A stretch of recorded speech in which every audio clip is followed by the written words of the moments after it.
Hello, knowledge seekers. In this episode of 20-Minute Books, we delve into Secrets of Power Negotiating by Roger Dawson, a comprehensive guide to honing your negotiation skills. First published in 1987, this influential work demystifies the processes and strategies top negotiators use to reach advantageous outcomes for all parties involved. Perfect for a broad spectrum of scenarios, from commercial dealings to personal compromises, the book offers invaluable insights into crafting win-win solutions.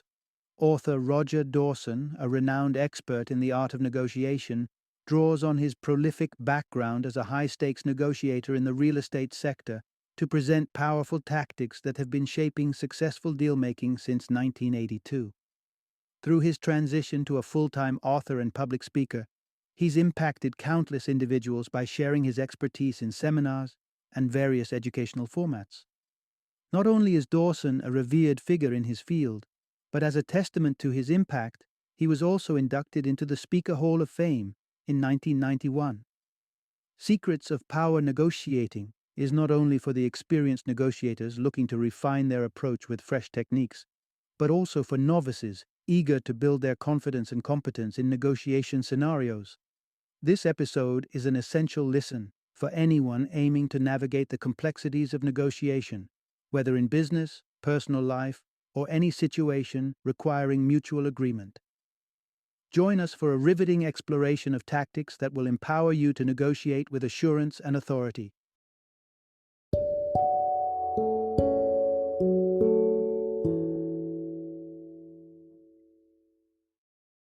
Secrets of Power. Negotiating: Inside Secrets from a Master Negotiator. Introduction. Unlock the secrets of masterful negotiation and gain the upper hand. Imagine sitting across from your opponent at the negotiating table. Your palms are steady, your mind a fortress of strategies. Just like a savvy chess master poised to claim victory in a high-stakes game, a skilled negotiator enters the battleground armed not with pawns and knights, but with a collection of calculated gambits. These are the tools of the trade for those who know the art of power negotiating, and they come in three strategic varieties: beginning, middle, and ending gambits. The opening salvo of your negotiation is where beginning gambits come into play. These are the critical first moves that help you set the tone and establish a strong position from the start. Now, confidence brewing, you transition into the middle gambits, deft maneuvers designed to guide the negotiation towards the outcomes you desire. And finally, when the endgame is in sight, ending gambits are your key to locking in a deal that lands squarely in your favor. As we delve into the transformative world of negotiation, you'll discover insider tactics that enable you to find the middle ground, where both parties feel like winners, all while achieving your specific goals. Understand why the first offer on the table is merely a starting point, and how to navigate beyond it to clinch a better deal. Tactfully deal with opponents who dig in their heels, ensuring you don't get strong-armed by stubbornness or greed. Equipped with these strategic insights and guiding principles, you'll become a power negotiator who can command the room and emerge from any negotiation with the upper hand. Prepare to reshape your future deals as you master the art of negotiation from start to triumphant finish.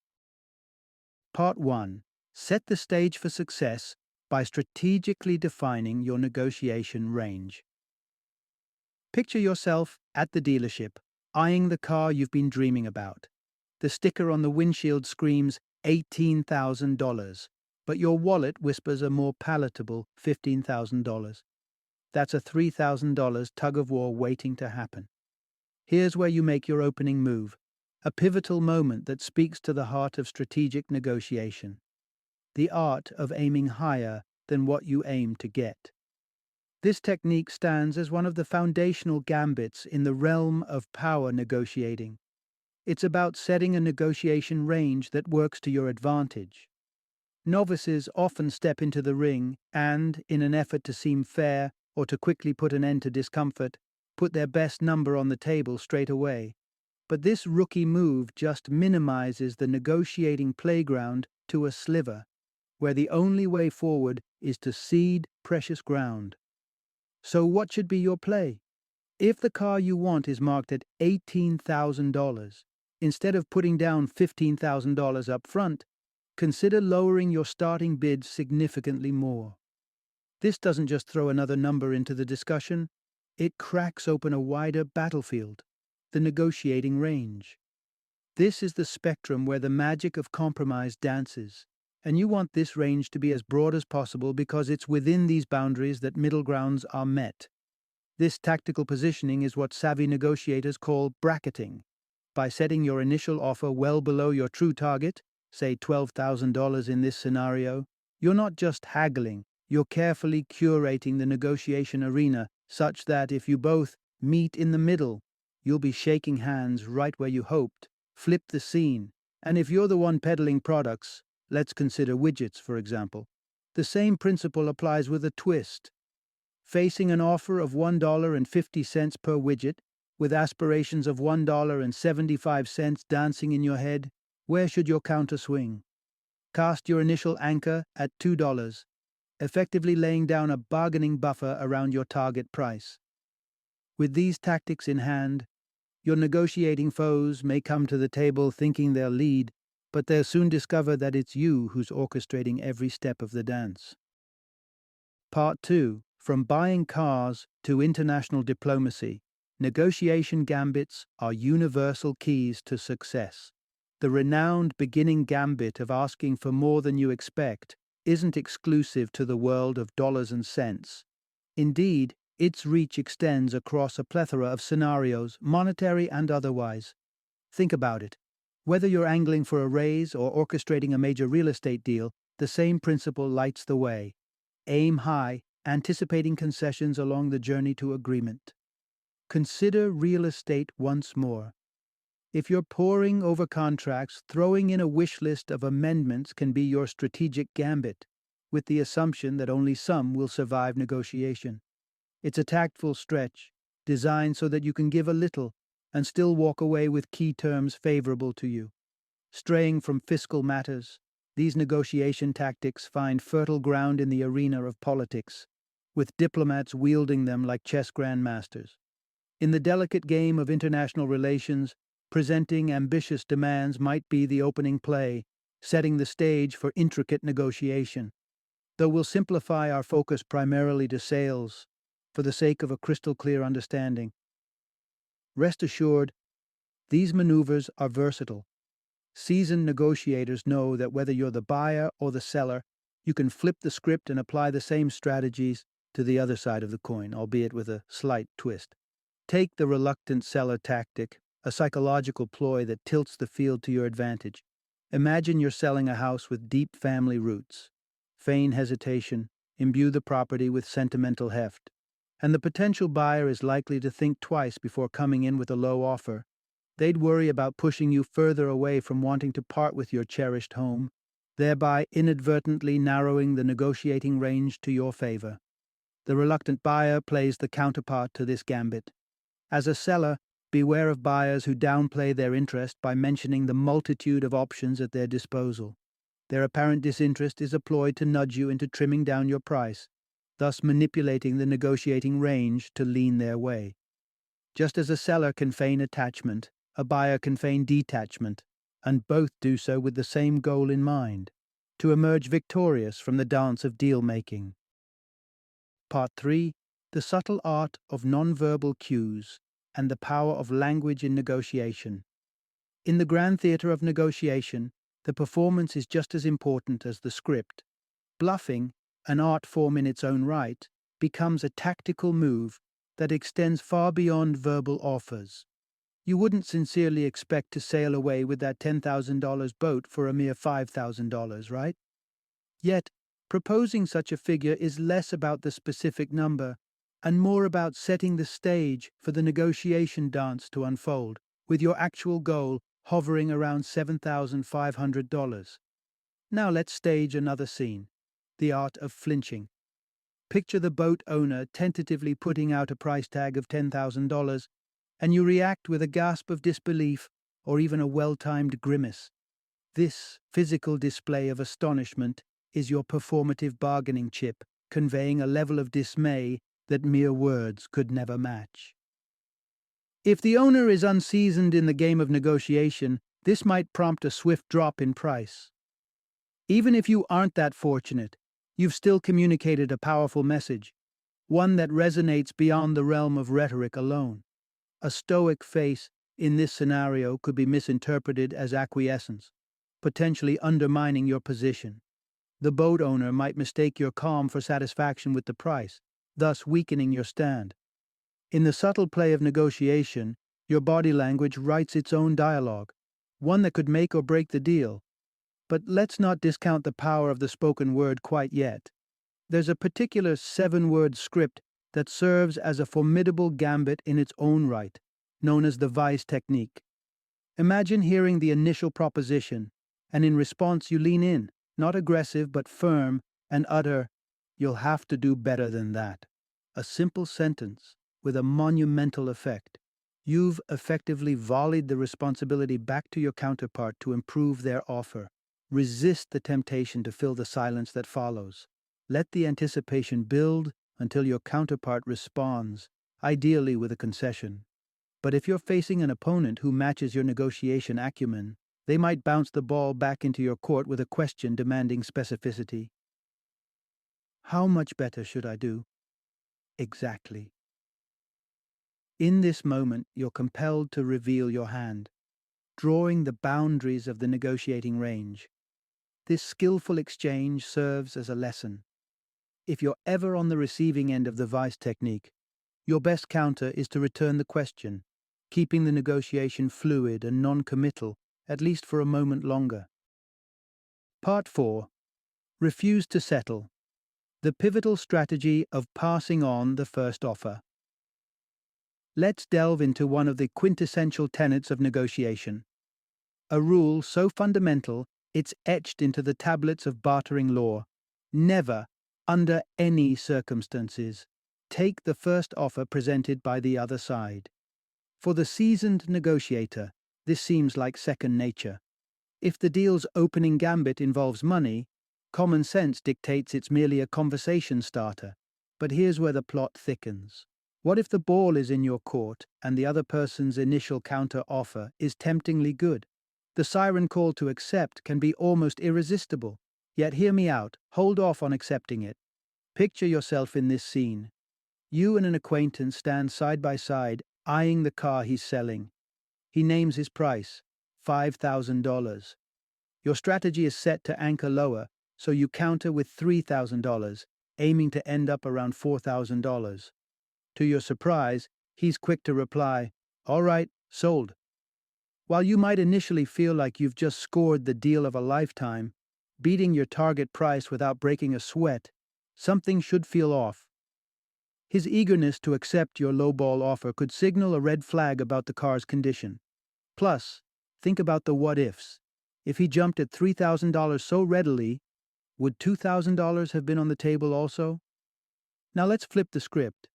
If this acquaintance had played hardball, making you sweat every dollar of the negotiation, and you both finally agreed at $4,000, despite paying out more, you'd likely drive away far more content with the deal. He's made the car seem more valuable by not yielding too readily. In this tug of war, the value is perceived as much in the resistance as in the bottom line. Before we close this chapter, remember that the key to a truly successful negotiation is the sense of victory felt by both sides. The best deals have that taste of hard-won triumph, a satisfaction that can only come to fruition when both parties are actively engaged in the dance of give and take. With this philosophy in mind, you should gracefully decline the first offer, not just for your advantage, but also to preserve the satisfaction of the deal for your counterpart, because in the end, the perception of success on both sides is the linchpin of a negotiation well done. Part 5. Navigate the middle of the negotiation like a pro. Bracket your target and taper concessions. You've opened the negotiation with your beginning gambits, carving out a range that favors your goals. But now, you're entering the heart of the negotiation. The middle phase, where the true dance begins, each step bringing you closer to the embrace of agreement. Let's say, in the world of buying and selling, that initial offers have been made and rebuffed with counters. The buyer angles for a lower price, the seller aims a bit higher. Back and forth. A ballet of numbers ensues, a series of offers and counter-offers that edge each party towards mutual ground. Herein lies the moment to stay faithful to the bracketing strategy. Envision yourself bidding on a house. Your offer stands firm at $140,000, while the seller holds strong at $200,000. Your secret target, the price you'd be happy with, is nestled comfortably at $170,000. The seller drops $10,000, a signal for you to mirror with a $10,000 increase, keeping the target centered in your negotiation range. As the negotiation matures, though, ensure that your concessions don't follow a predictable or generous pattern. Avoid offering up 3 increments of $10,000 in succession. This will only catapult you directly to your maximum willing price of $170,000 and leave no room to gesture that you're near your limit. It would hardly be convincing to suddenly pull the handbrake and declare that you can't push the budget further. Instead, imagine concessions that diminish with each move. $10,000, then $5,000, then perhaps $1,000, painting a vivid picture for the seller that your resources are stretched thin. As the concession size ebbs like the tail end of a wave drawing back from the shore, you effectively communicate that you're edging towards your final offer.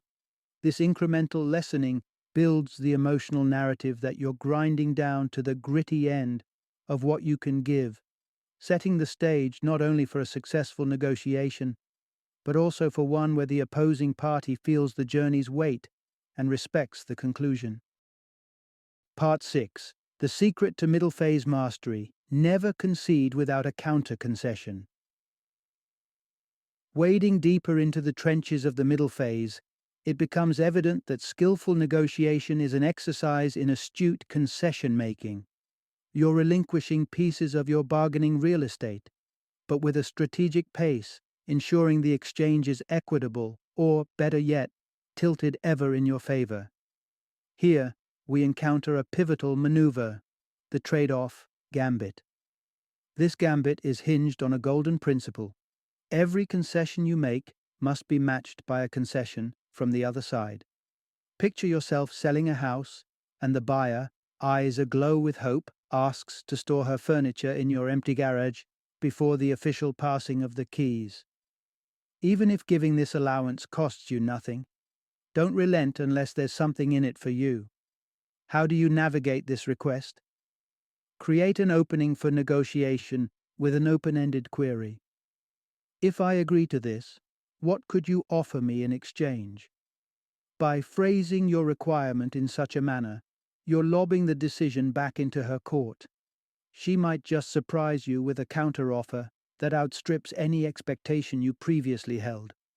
There are 2 compelling reasons to adopt this rule of mandatory trade-offs. The first lies in the sheer opportunity it presents. Each request from the other party is a ripe moment to secure gains of your own. Why would you ever leave such potential untapped? Perhaps the thought of asking for more appears avaricious, but consider the alternative. Each time you provide a concession without requiring one in return, you're inadvertently waving a flag that signals your boundaries are flexible and free, an open invitation for the other party to continually ask for more, running the risk of pushing your generosity to its breaking point. Employing the trade-off gambit is the antidote to this cycle. It institutes a clear precedent that for every step you take towards them, they must match in kind. As you solidify this expectation, you encourage a more cautious and considerate approach from the other side, reining in their urge to demand relentlessly and fostering a negotiation environment that is fair, balanced, and ultimately more productive for both parties. Part 7. Power of the higher authority. Turn negotiations in your favor without confrontation. Take a moment and picture a familiar scenario. You're at the negotiating table. This time, not as a buyer or seller, but as a representative, a salesperson tangled in the back and forth of sealing a deal. The client across from you, let's say she's drawn to the idea of expedited shipping as part of her lengthy order of office supplies. When you challenge her to match your concession, she stands firm. She won't budge an inch. It's a negotiation standoff, and you're looking for your next chess move. Enter the higher authority gambit, a maneuver that gives you the illusion of limited decision-making power and introduces an unseen, overarching authority you must consult before you seal any deals. For instance, in response to her unwavering request for expedited shipping without reciprocity, you might hint, "I'll need to run this by my team and see if they'll greenlight the deal without an extra fee for the faster delivery." This ploy achieves multiple objectives at once. First, it buys you precious time. The client has no choice but to wait as you consult with your team. Moreover, if you return from the deliberations with a no-go on free expedited shipping, the refusal doesn't come directly from you. It comes from your faceless, nameless team, softening the blow of rejection. The anonymity of this higher authority is vital. The moment you attribute your deference to a specific individual, like your boss, you fling open the doors for the client to attempt direct negotiations, thus effectively sidelining your role in the process. It is far more strategic to keep things nebulous, corporate, the board, or the family, inhabit roles that are impervious to direct contact, securing your position as the indispensable intermediary. But the higher authority gambit does more than just prevent immediate concessions and mitigate the sting of denial. It elevates your role from mere negotiator to an ally of the client, someone who's actively striving to break down the barriers erected by this invisible team. When you return to the client saying, "I pitched our case for expedited shipping, but they're putting their foot down. What else can we offer them?" You transform an obstacle into an opportunity to collaborate on your terms. This strategy doesn't just sidestep the unwanted concession. It simultaneously fosters a sense of camaraderie and trust between you and the client, and that is the true mark of a negotiation well played. Part 8. Stalemate Solutions. Enlisting help or taking a stand in tough negotiations. Imagine you've reached an impasse in the artful dance of negotiation, a point where every trick up your sleeve seems to have lost its magic. Your client remains insistent on complimentary expedited shipping for her bulk order of office paper, and despite your repertoire of strategies, the situation appears gridlocked. What's your next move? One tactic to consider when caught in negotiation quicksand is the introduction of a third-party perspective. This could range from a neutral mediator to an internal figure of authority, such as your manager. The injection of this new player might just be the shake-up needed to stir progress. This third party, emblematic of unwavering objectivity or endowed with the leverage you lack, may command a more convincing no in the ears of your client. If doubt clouds her assessment of your motivations, maybe she theorizes it's merely about fattening your commission, the authoritative tone of your manager could provide the necessary weight to influence her expectations. Yet there are times when no amount of negotiation, no new perspectives or authoritative interventions, can unmoor the situation. Sometimes a proposal may cross into the territory of the unacceptable, and that's where your readiness to walk away becomes the ultimate display of negotiating prowess. To effectively utilize the walkaway strategy, subtly but confidently hint at the abundance of options at your disposal. By letting slip that other potential clients are waiting in the wings, eager to snatch up what she's holding out on, you convey to your client that this deal, though desirable, isn't your only avenue. The power to walk away, and the courage to articulate it, can recalibrate the balance of the negotiation. When your counterpart recognizes that you're poised to leave the deal on the table, she's faced with the risk of losing out entirely, potentially softening her stance on critical points. Conversely, if she feels you're tethered to the deal, with no other exits, her resolve will only harden, fueled by the belief you'll relent in time. Never underestimate your walkaway power. It speaks volumes, more than concessions ever can. By showing you value the integrity of the deal more than closing it at any cost, you reinforce a message. This is a partnership of choice, not necessity, and you're fully prepared to stand by your terms or step away entirely. Part 9. Break the deadlock. Take a break or strategically defer contentious issues. Negotiation can sometimes feel like a marathon.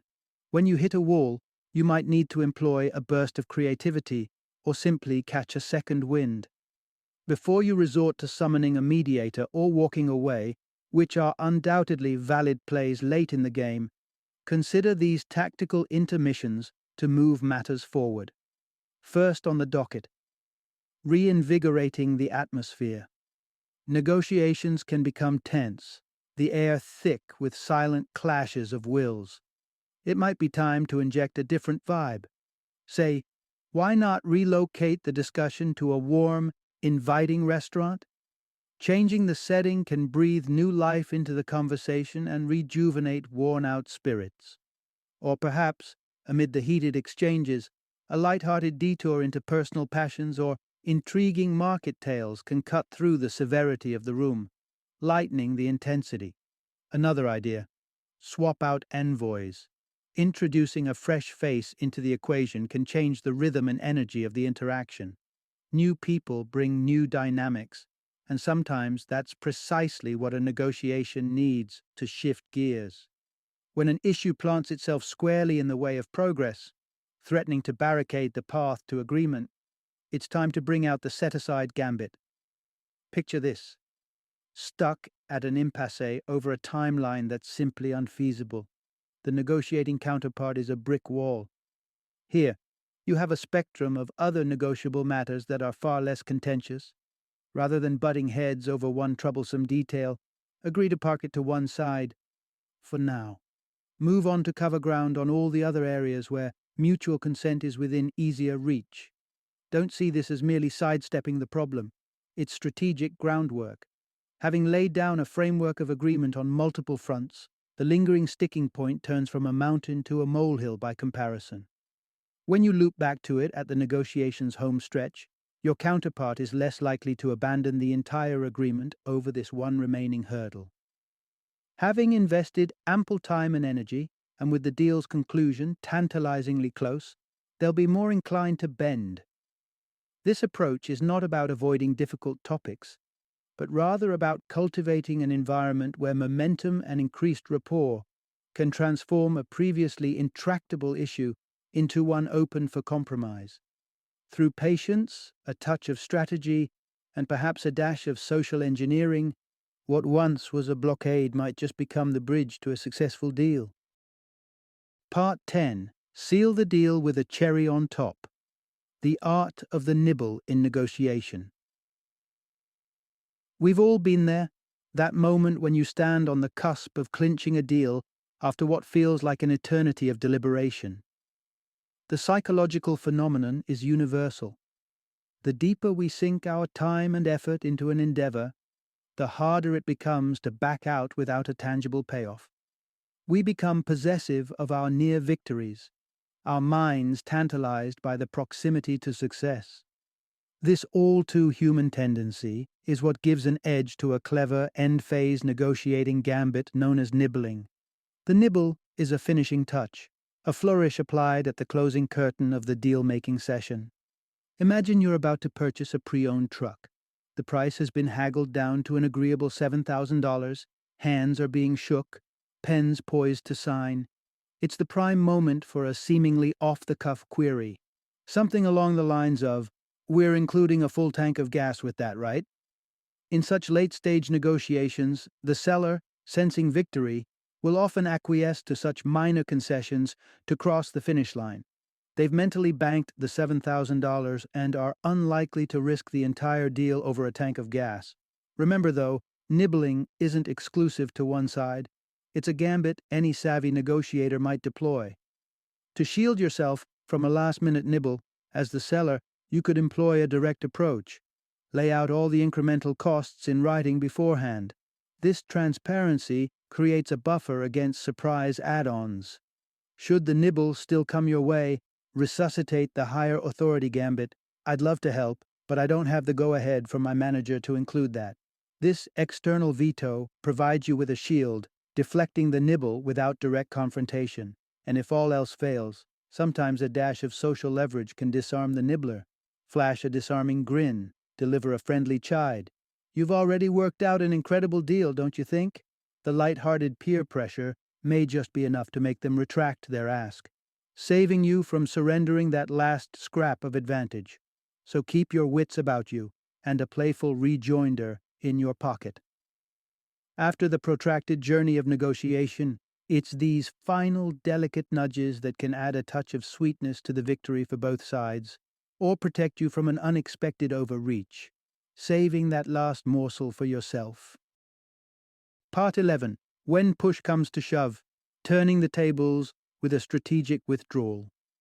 At times, negotiations can feel like a tug of war, with each party digging in their heels, pushing for just a smidge more advantage. But what happens when one side grows too stubborn, eyes growing wide with greed, attempting to squeeze out concessions that bend beyond the realm of reasonable? This is where the strategy of withdrawing an offer comes into its own, a high-stakes move that can dramatically shift the energy of the endgame in a negotiation. Let's paint a picture. You're down to the wire on finalizing a sale for widgets. The discussion has been a journey. Initial offers of $2 per widget countered with $1.50, the back and forth ticking closer and closer to a middle ground. And yet, as a concession on your end nears an agreed price of $1.75 per widget, the buyer makes a grasp for just a bit more, $1.74. What to do when facing such audacity? It's time to pull your offer from the table. This is a delicate two-step ballet. First, you feign consultation with a higher authority, delaying momentarily to reflect a careful consideration of the buyer's latest ask. Secondly, you return, not with agreement, but with unfortunate news. Not only is the $1.74 proposition unsustainable, but even the previous offer of $1.75 has become untenable. The keys to a graceful execution of this gambit are remorse, anonymity, and rationale. Express sincere apologies. Couch the reversal in the decision-making of an undefined, higher authority, and rationalize the need to rescind based on legitimate reasons. A spike in raw material costs, for instance. Paint a picture where your hands are tied, and the buyer has unwittingly overreached. To the buyer, the $1.75 price per widget was nearly within reach, so much so that they risked asking for just 1 cent less. Suddenly, withdrawing that offer, once taken as a given, can induce a kind of concession whiplash. The buyer, shaken by the loss of the solid ground they thought they stood on, is often quick to step back, hastily trying to secure the old price. The request for $1.74, once a tenacious demand, becomes a distant memory amidst their scramble to retrieve the slipping deal. This is the heart of the withdrawal gambit, applying the pressure of loss to redirect and refine the negotiation toward closure on your terms. Part 12. Finish strong with finesse. The gentle final touch in successful negotiations. The path of negotiation is often strewn with clever maneuvers and strategic gambits, from presenting ambitious initial asks to artfully withdrawing offers. Amidst these tactical plays, some may come across as rather deceptive, leaving a somewhat bitter residue. But fear not, our final gambit is all about turning the tables for a sweet denouement. Picture this. You've navigated the negotiation with deft skill, smoothly bracketing your offers and effectively invoking authority where necessary. As the end approaches, you can sense that victory skews in your favor. The only barrier left? The competitor's pride. No one likes to walk away from the negotiation table feeling bested, much less conceding to a series of steep compromises. Enter the gambit of positioning for easy acceptance. your opportunity to dress the deal in grace and generosity. It's your chance to extend an olive branch in the form of a gift, a thoughtful extra, something to smoothen the sharper edges of concession. Imagine you're closing a car sale. As the buyer hesitates, negotiating weary and edged out, you offer up your set of snow chains for free. It's a simple gesture that costs you little, yet grants the other party a graceful exit and the perception of having clinched one last win. It's about letting them pocket a victory, no matter how Pyrrhic it may be when viewed against the backdrop of the negotiation as a whole. This final charm isn't about material gain. It's a strategic choice to secure agreement. Its utility lies not in its size but its timing and intentions. It's the proverbial cherry on top that transforms acquiescence into acceptance. The key is to allow the other party to ink the deal without a shadow over their satisfaction. In your celebration of the finished negotiation, maintain humility. There's no need to gloat or to pierce the thin veil of their triumph with reminders of could-haves or would-haves. If the prospect of future dealings looms on the horizon, sour grapes can poison the well of goodwill you've just painstakingly filled. Instead, foster a spirit of mutual respect and camaraderie, offer sincere congratulations, and commend their negotiation prowess. At the end of the day, a win-win negotiation isn't measured simply by who walks away with the larger share of the pie, but by the shared sense of respect and contentment between the parties. That aftertaste, sweet and agreeable, is the hallmark of lasting business relations and the best possible conclusion to the complex ballet of negotiation. A final summary. Negotiation is not a game of chance, it's a calculated dance of gambits. And understanding these moves can dramatically bolster your chances of achieving a favorable outcome. Through various stages of negotiation, you have an arsenal of techniques at your disposal. Initially, setting the tone is key. Aim high to establish a broad negotiation range, react visibly to high offers, employ the vice technique for tightened counteroffers, and embody the reluctant buyer or seller to spark concessions. As you venture into the middle phase, retreating in measured steps is crucial. Each concession should be smaller than the last, emphasizing you're approaching your limit. Strategies like invoking higher authority, bartering with trade-offs, and setting sticky issues aside maintain momentum through tough segments. The endgame is where you cross the T's and dot the I's. This is where shrewd tactics like nibbling for that one last freebie or withdrawing an offer can tilt the outcome in your favor. And, when victory is within grasp, a soft touch, the gift of a small, costless extra, can put a sweet endnote on the negotiation, leaving both parties feeling like winners. Negotiation is an intricate tapestry of psychological understanding and strategic communication. Master these gambits, and you'll not just close deals, but also open doors to enduring partnerships.